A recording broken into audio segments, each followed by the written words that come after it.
ये जूस अगर आप रोज़ाना पीते हैं, तो आपका खून साफ़ होता है, फ्रेश होता है, एक बात है। बहुत सी माएँ हैं जिनको ये शिकायत है कि हमारा बच्चा जो है इतना पतला हो गया है, उसका जिस्म सूख गया है। जब बच्चे की उम्र जो ऐसी है ना, इस उम्र में जो बच्चा शौक से खाता है, खिलाएँ उन्हें। सारी माएँ अगर अपनी खुराक में बच्चों को केला और दूध शामिल करती, तो उससे बच्चे मोटे होते हैं, शौक से बच्चे खाते हैं, एक काम। जो माएँ चाहती हैं कि बच्चे में ताकत, एनर्जी आए, उन्होंने करना है कि बच्चा है तो 3 बादाम और 3 खजूरें रात को भिगो के सुबह मिल्क शेक बना के बच्चे को पिला दें, कल कुछ करो। लोगों को शिकायत ये होती है कि जिस्म ना कमज़ोर महसूस कर रहे हैं, ज़रा-सा काम करते हैं, थक जाते हैं। हाँ, रात को ज़ैतून के तेल की मालिश करें, ताकि अगर कोई फुस ब्लॉक क्लॉटिंग क्लॉटिंग है, हाँ, अदरक, लहसुन के कहवे से भी ठीक होना शुरू हो जाता है। अगर इतने साइज़ का कद्दू है, तो उससे आधी मकदार में पुदीना ले लें। ठीक है। पुदीना बहुत नायाब चीज़ है। अच्छा, अब बहुत सी माएँ हैं जिनको ये शिकायत है कि हमारा बच्चा जो है इतना पतला हो गया है, उसका जिस्म सूख गया है, वो मोटा नहीं हो रहा और ऐसी जो टीनेज में लड़कियाँ हैं और लड़के हैं, उनकी भी ये शिकायत है। पहले बच्चों को बताते हैं। ऐसी सारी माएँ मैं उन्हें कहता होता हूँ कि जब बच्चे की उम्र जो ऐसी है ना, इस उम्र में जो बच्चा शौक से खाता है, खिलाएँ उन्हें। सही। कुछ माएँ देखिए बड़ों के लिए परहेज़ होते हैं, उस उम्र में डाइजेशन इतना अच्छा होता है, मैदा इतना अच्छा, हर चीज़ हज़म होती है। मैं कह रहा जो ये खाता है ना, शौक से खिलाएँ, खिला जो खाता सकते है वो बंदा मोटा हो जाता है। क्योंकि परहेज़ बड़ों के लिए है। ठीक है, 20-25 साल तक कोई परहेज़ नहीं। सही। आप हम देखें ना, जो क्या खाते थे, जो खाते थे हज़म हो जाता था। पहला काम। दूसरा, अगर केला और दूध डाल देती है बच्चों को। हुँ, सारी माएँ अगर अपनी खुराक में बच्चों को केला और दूध शामिल करती, तो उससे बच्चे मोटे होते हैं, शौक से बच्चे खाते हैं, एक काम। दूसरी चालाकी ये करें कि हर मेडिकल स्टोर से, मैं सिरप का नाम नहीं लूँगा, उसे कहें भूख वाला सिरप दे दें। अच्छा।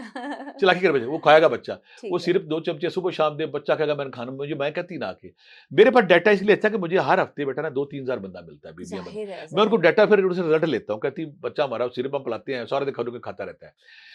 केला और दूध दें उनको, 2 हो गया। तीसरा, जो माएँ चाहती हैं कि बच्चे में ताकत, एनर्जी आए, उन्होंने करना है कि बच्चा है तो 3 बादाम और 3 खजूरें रात को भिगो के सुबह मिल्क शेक बना के बच्चे को पिला दें। अच्छा, 3 बादाम, 3 खजूर। खजूरें रात को भिगो दें, सुबह मिल्क शेक बना के पी दें और उसपे आपने या अल्लाह या कभी एक तस्बीह पढ़ लें, ताकि और ताकत आ जाए। अगर बड़ा बंदा है, तो बड़े बंदे ने क्या करना है कि उसने 10 बादाम, 5 खजूरें रात को भिगो दे, सुबह उठ के वो अगर खा लेता है, तो उसके अंदर मोटापा आना शुरू होता है, उसके अंदर एनर्जी आनी शुरू होती है। दूसरा, बड़ा बंदा अगर उसका लिवर की प्रॉब्लम है, कॉन्स्टिपेशन की प्रॉब्लम है, उसके लिए चेलिडोनियम क्यों अगर इस्तेमाल करता है, होम्योपैथी दवाई, या अर्किक एसिड अर्किक भूख करता है, उसका मैदा ठीक हो, जिगर ठीक हो, उसके अंदर खून बने, हुँ, वो भी केला और बादाम खा सकता है। अगर केले और दूध का मिल्क शेक पीता है, उससे ताकतवर होता है। ठीक है। बादाम रात को अगर वो 20 बादाम कर ले, वो भी ठीक है, और खजूर अगर रात को भिगो के सुबह, बादाम खजूर भिगो के सुबह उसको पेस्ट सा बना के मक्खन डाल के भी खाया जा सकता है। अच्छा, लेकिन वो उसमें वो तो ताकत, बड़ा मज़ेदार मक्खन सा भी डालें, बन शहद जाएगा। डालें, शक्कर डालें।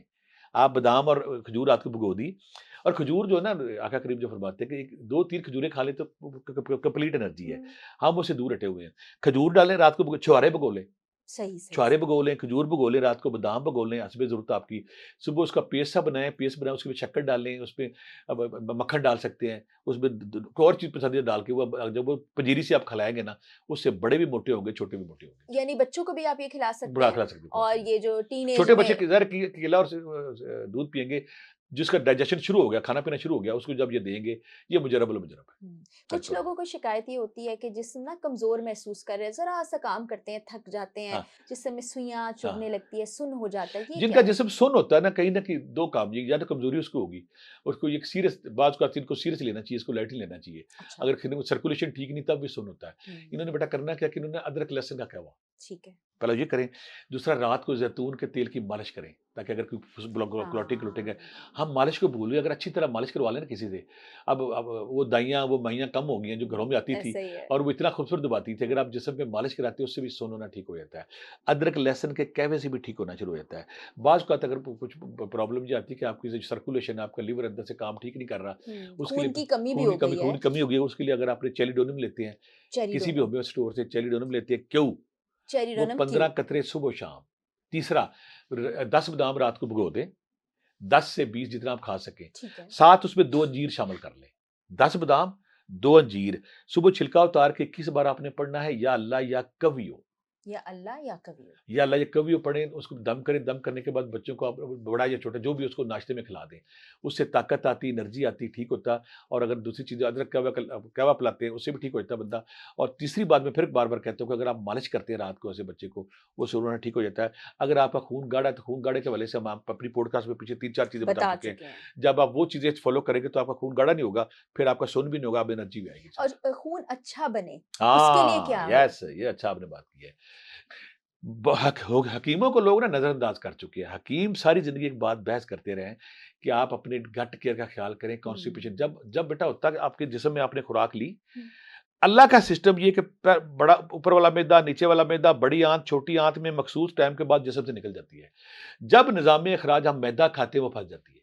अच्छा, हमें मैदे वाली चीज़ें जब बंद करेंगे, बंद करने के बाद फिर अगर आप कद्दू का जूस मैं यहाँ बताऊँगा, अगर आप चाहते हैं आपका खून साफ रहे, फ्रेश कद्दू रहे, का जूस, अल्लाह के नबी अगर देखें ना जो बात कहेंगे वो सल्लल्लाहु सच है। अलैहि उसमें वसल्लम। शक वाली बात ही कोई नहीं। एक कद्दू लेना छोटे साइज़ का, ठीक है, उसमें अगर इतने साइज़ का कद्दू है, तो उससे आधा आधी मकदार में पुदीना ले लें। ठीक है। पुदीना बहुत नायाब चीज़ है। ये आपने ले ली, कद्दू और पुदीने का जूस निकाल के अच्छा जब अगर किसी को बताएँ ना लगता है जैसे अमरूद का है। कुछ लोग कहेंगे कि कैसे लिए? आप किसी को नहीं ना बताते पता नहीं चलता, ये मीठा-सा अच्छा, होता है मीठा-सा होता है। अच्छा, अच्छा। शक्कर डाल लें, उसमें शक्कर डालें ज़्यादा अच्छा है। ये जूस अगर आप रोज़ाना पीते हैं, तो आपका खून साफ़ होता है, फ्रेश होता है, एक बात। अरके कासरी को भी खून साफ़ करता है, 2 बातें। तीसरी बात है, कुछ लोग कहते हैं हमने तैयार चीज़ें लेनी है।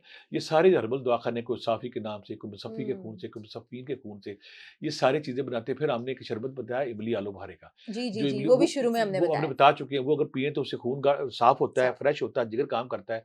जब खून साफ़ होगा, आपके चेहरे पे भी आएगा। ये चीज़ें इफ़ेक्टिव है, जो आपको सूट करती है, आप इस्तेमाल कर सकते हैं। बिल्कुल ठीक।